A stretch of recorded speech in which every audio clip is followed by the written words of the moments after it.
Fala galera, tudo bem? Meu nome é William. Estamos aqui iniciando uma nova série, tá? Essa é a primeira série do canal com foco em banco de dados, tá? Então a gente vai fazer uma série, é, vai trazer uma série de banco de dados aqui para vocês e hoje a gente vai iniciar com o Amazon DynamoDB, tá? A gente vai falar um pouquinho sobre essa tecnologia, uma tecnologia que eu tenho estudado mais sobre ela e eu quero trazer aqui esses conhecimentos que eu venho adquirindo para que vocês possam também adquirir esse conhecimento e poder utilizar aí nas suas aplicações, tá? Então aqui vai ser uma introdução rápida sobre o Dynamo. O que é o DynamoDB, tá?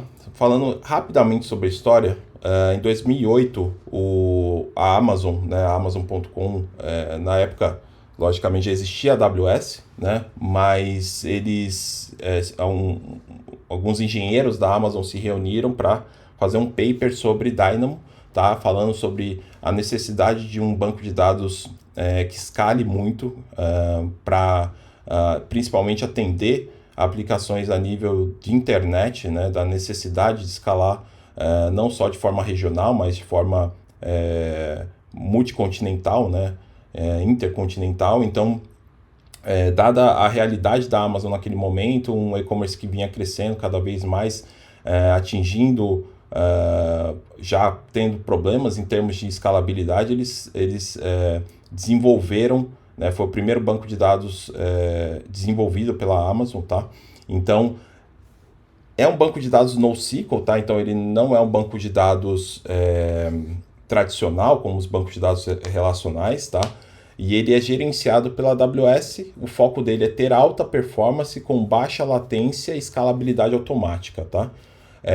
Ele é baseado em armazenamento chave-valor, tá? E a gente vai falar um pouco mais no detalhe nos próximos vídeos sobre essa questão de ser chave-valor, ser a questão de ter a possibilidade de armazenar documentos JSON, tá? Ou, dependendo da modelagem, até ser um banco de dados white column, tá? As características principais dele, né, ele é totalmente gerenciado, então você não precisa se preocupar com CPU, memória, storage, limites desse tipo. Você pode ali fazer algumas configurações, a gente já vai falar sobre, e ele é um banco de dados considerado serverless, né? Ele tem servidores, né, embaixo dele, mas dada essa característica de ser gerenciado, você não precisar ali configurar CPU, memória e afins, ele é considerado um banco serverless.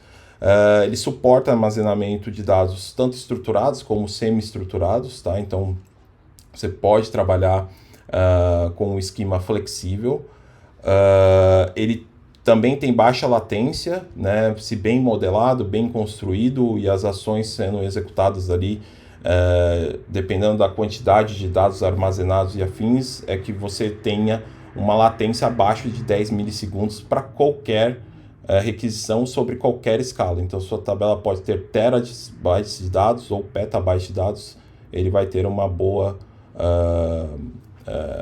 resposta, tá? E ele tem replicação automática por baixo dos panos, ali ele faz toda a parte de particionamento da tabela dos dados entre AZs e também entre regiões, tá?